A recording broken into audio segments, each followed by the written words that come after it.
Saya ingat hanya Cikgu Bat ni koyak kan. Rupa-rupanya bos kepada Sinar Hairan ni pun koyak juga. Saya nak beritahu, pertama sekali parti tak hantar saya. Saya diundang oleh wartawan Sinar ni. Dia jemput kita hadir, walaupun kita tahu kita hadir tu kita datang ke kubu Perikatan Nasional. Minta maaf lah Usamuddin Yaakob, kawan baik Anwar Musa ni. Dia boleh lah nak sembang kata dia bebas lah, dia berkecuali dan sebagainya. Tapi daripada semenjak zaman Datuk Seri Najib tu dah kita dah berhadapan dengan masalah serangan daripada Sinar ni bertalu-talu. Zaman sekarang pun dia nak nafikan macam mana? Dia memihak kepada Perikatan Nasional. Bagi saya lah, yang tak cerdiknya dia menuduh konon-kononnya saya jam dan saya salahkan pentas. Padahal kalau dia teliti betul-betul forum ataupun wacana yang dia buat tu, mukadimah tu saya dah titik Sinar. Macam mana mukadimah tu saya dah titik Sinar? Sampai Cikgu Bat duk sembang pasal saya ni kononnya tidak beradab kerana saya mengatakan kononnya Sinar tidak ada integriti. Saya nak beritahu, saya jawab secara baik. Apa yang saya cakap? Saya cakap kalau Sinar buat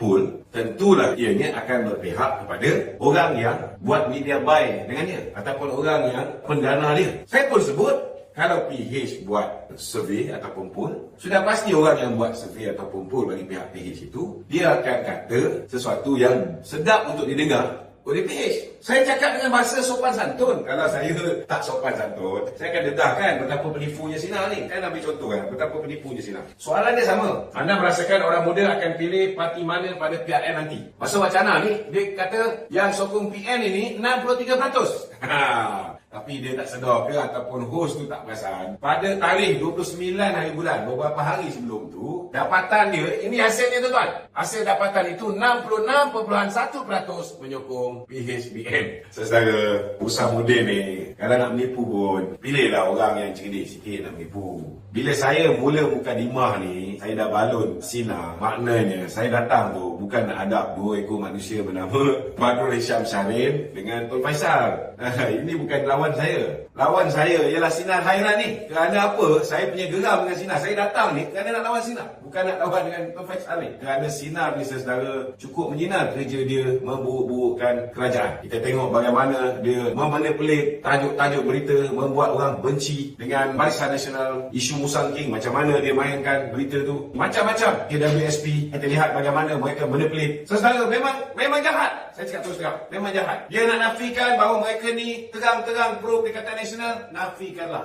Tetapi jangan fikir dia boleh gunakan populariti saya untuk perangkap saya dan kenakan saya di dalam majlis mereka. Sebelum sempat mereka kenakan, saya dah cornerkan mereka. Daripada orang, semua ingat dia betul-betul bebas dengan apa yang berlaku pada hari tersebut. Alhamdulillah, orang dah tahu dah bahawa Sinar dah masuk perangkap kita. Sinar dah pun mengakui secara tidak langsung bahawa dia unbiased. Satu nasihat yang cukup baik untuk kita semua, terutamanya yang orang politik ni. Sebelum kata kepada orang, cermin diri dulu. Sebelum kita tuduh orang, cermin diri dulu. Cuma saya teringat jugalah kalau kita cermin ni, cakap kat Azmin, cermin memang tak pakai sebab dia selalu kabur dan sama-sama. Dia kalau dia tengok cermin tiap-tiap hari pun, walaupun dia duduk kat cermin, dia tak nampak semua kabur dan sama-sama. Jadi saya tak terkejut lah. Dia kata bahawa, yalah, sejak saya jadi menteri, kita jadi kerajaan, hilang taring, dia kata. Saya nak beritahu dia soal diam ataupun nampak tak bising. Bila jadi kerajaan ni tugas kita banyak. Dan saya memang sebut daripada awal bahawa pada masa awal ini kita kena tumpu kepada usaha membaiki ekonomi negara. Jadi saya tak nak layan sangat soal politik ini.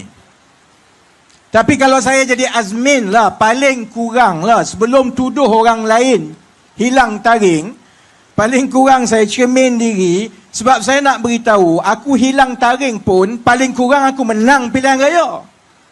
Paling kurang saya menang majoriti besar. Yang kalah pilihan raya walaupun taring banyak adalah Azmin Ali lah. Tapi yang penting ialah bila kita jadi pembangkang, tugas kita berlainan. Bila kita jadi kerajaan, tugas kita berlainan. Pada pandangan saya bahawa setiap poll ini dia bergantung kepada orang yang buat poll. Okey. Kalau orang yang buat poll, contoh macam Sinar Harian, dia mendapat media buy daripada Perikatan Nasional. Okey. Contohnya pilihan raya yang ke-15, lebih 3 juta media buy. So tentulah apa yang dihasilkan, apa yang dipertontonkan, lebih memihak kepada Perikatan Nasional. Okey. Kan? Kalau kita dengar poll yang dibuat oleh mereka yang dekat dengan Pakatan Harapan, mestilah Pakatan Harapan dilihat mendahului. Ini bagi saya lah kan, apa pun hasil poll yang dikeluarkan, ia bergantung kepada sampling ni. Berapa besar sampling tu. Dan apa juga bentuk sampling, ianya tidak akan menghasilkan satu dapatan yang tepat, accurate. Kerana yang paling tepat, paling accurate hanya akan kita perolehi bila kita melihat hasil daripada pilihan raya di 6 buah negeri ini. Okey. Itu baru kita boleh dapat dapatan yang tepat. Dan dapatan di 6 buah negeri ini, kita kena faham bahawa dapatan itu juga tidak boleh mewakili keseluruhan. Okey. Ianya apa yang berlaku di Kubu Kuat PAS, di Kelantan, di Terengganu, di Kedah, tidak boleh memberi gambaran bahawa orang Melayu seluruh Malaysia sudah beralih kepada Perikatan Nasional. Kan? Di tempat di mana Kubu Kuat PH di Penang, begitu juga di Selangor, itu juga tidak boleh memberikan gambaran. Ianya adalah keputusan seluruh rakyat Malaysia. Sama juga di Negeri Sembilan. Jadi benda ni kita harus faham bahawa banyak pihak boleh membuat poll, tetapi biasanya setiap pihak yang membuat poll itu mereka ada pendana di belakangnya. Okey. Saya nak beritahu bahawa selagi Barisan Nasional berada di dalam kerajaan perpaduan ini, seperti mana yang dijanjikan oleh kawan-kawan yang berada di dalam kerajaan perpaduan ini, bahawa sebelum kita nak masuk, kita letak 10 syarat. Syarat yang pertama sekali kita berikan ialah apa pendirian DAP berhubung kedudukan Islam sebagai agama persekutuan, kedudukan Hak Istimewa Melayu, kedudukan bahasa Melayu sebagai bahasa kebangsaan, kedudukan Raja-Raja Melayu. Dan mereka bagi jaminan bahawa mereka akur dengan apa yang termaktub di dalam perlembagaan dan kontrak sosial.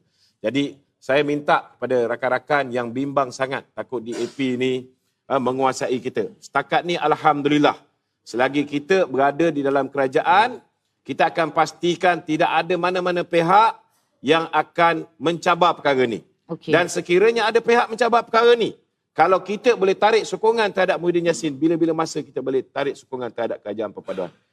We are serious about this matter. Dan saya yakin yang menyebabkan hari ini Mahathir takut, Haji Hadi takut, Muhyiddin takut, mereka takut dengan DAP yang mereka tak boleh kawal dulu. Tetapi yakinlah, kalau kita boleh kawal gerakan dulu daripada sebuah parti yang ekstrim, sebuah parti yang chauvinis, yang menyebabkan perarakan yang dia anjurkan disertai oleh DAP telah membuahkan apa yang dipanggil sebagai 13 Mei. Tuan-tuan nak tahu tak, kita dah 4 kali sebenarnya benarkan duit KWSP ni dikeluarkan. Hari ni orang masih menuntut untuk kali kelima. Maknanya apa? Akibat daripada zaman lockdown itu, kesengsaraan rakyat tu tak berakhir sampai hari ni. Belum settle. Dapat pula duit KWSP, kita pun modalkan beli lagi barang mentah. Tiba-tiba lockdown balik, tuan-tuan. Macam mana nak bayar? Saya baiklah masa tu belum hutang. Tapi bila ekonomi buka balik, mula mencari KWSP, tak dapat. Itu yang pinjam along. Pinjam along, bila buka ekonomi, boleh meniaga, boleh bayar, tiba-tiba tutup balik. Bila kerajaan goyangnya, dia tutup. Angka tiba-tiba naik. Tuan-tuan, akhirnya, dia orang tak boleh bayar. Ada along baik, ada along yang, tuan-tuan tahulah cara dia orang. Dengan simbah catnya, yang hambat ugut keluarganya, yang tak boleh tahan, tuan-tuan. Saya nak beritahu, zaman Muhyiddin jadi Perdana Menteri ni, 1000 lebih orang, tuan-tuan. Paling tinggi dalam sejarah 2021. Kalau 2020 tu lebih kurang dalam 600 lebih. Naik 2 kali ganda orang zaman Muhyiddin jadi Perdana Menteri. Tiba-tiba dia jolok kita RM350, tuan-tuan. Jolok 500, jolok 1000. Orang lupa benda ni, tuan-tuan. Dan hari ni orang kata PN best. Minta maaf cakap. Saya tak boleh hadam. Dia sanggup kerana upah yang kecil ni, dia sanggup, tuan-tuan, korbankan masa depan untuk 5 tahun yang akan datang. Di mana datang logiknya? Dia orang cakap, zaman dulu kita tak susah. Tuan-tuan, zaman Muhyiddin ni bekalan ayam pun tak ada. Bukan ayam niaga je. Bekalan ayam pun tak ada. Bekalan telur pun tak ada. Buka balik.